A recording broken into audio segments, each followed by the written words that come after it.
Over the past year, I've had a lot of requests to show how to make a watch parts pen. I make a lot of watch parts pen. It's a fun one to give out or sell or do whatever you want with. And there are some tricks that make it a little easier. And I've decided I'm going to do a little series on how to make a watch parts pen. It'll teach you the basics so that you can get started and you can take it from there and see where you want to go with it. So to make a watch parts pen, basically we are taking a watch completely apart and ending up with a pen that is made of the watch parts. Now it sounds pretty simple and it's not that hard, but there are some things that you got to do along the way to make it come out right and look good. So one of the things you're going to need when you decide to do this is obviously some watch parts. If you have old watches laying around, you can take them apart. You can buy piles of junk watches in various places on the internet, swap meets, whatever, and you can get a lot of parts that way. And it does take a lot of parts.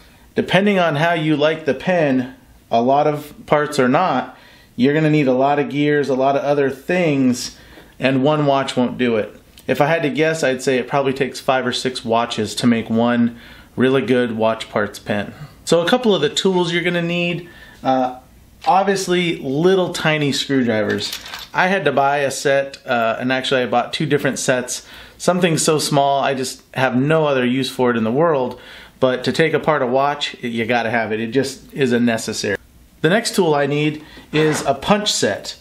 This is just a Harbor Freight transfer punch set. It comes in a whole bunch of different sizes, and why this is good is for a couple of reasons. Some of the parts you're going to be popping out the little center parts and different things, so the different sizes are nice.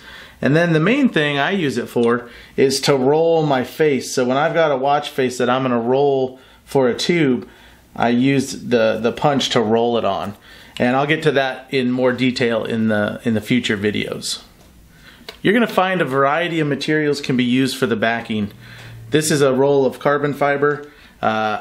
I've used everything from carbon fiber to metal to braided sleeves, as well as paint, vinyl, and a few other things I can't even think of right now. But carbon fiber is probably definitely one of my favorites, and just experiment because you can use a lot of different things. If you get into this watch pen making, you're going to find that you're going to end up with a lot of different parts. Over the video series, I'll show different things, how I separate my parts, and try to make it the most efficient to get a good assortment of parts for each pen. And it's kind of a lot of fun to get to place, and each one is different. They're never going to be the same, and you can do a little unique stuff, which I've done in the past, and I'll show some pictures in the future. So this is just a real quick intro. For the future series, I am going to show how to make a watch parts pen, and we'll go from there, and it should be a lot of fun for everybody. Thanks.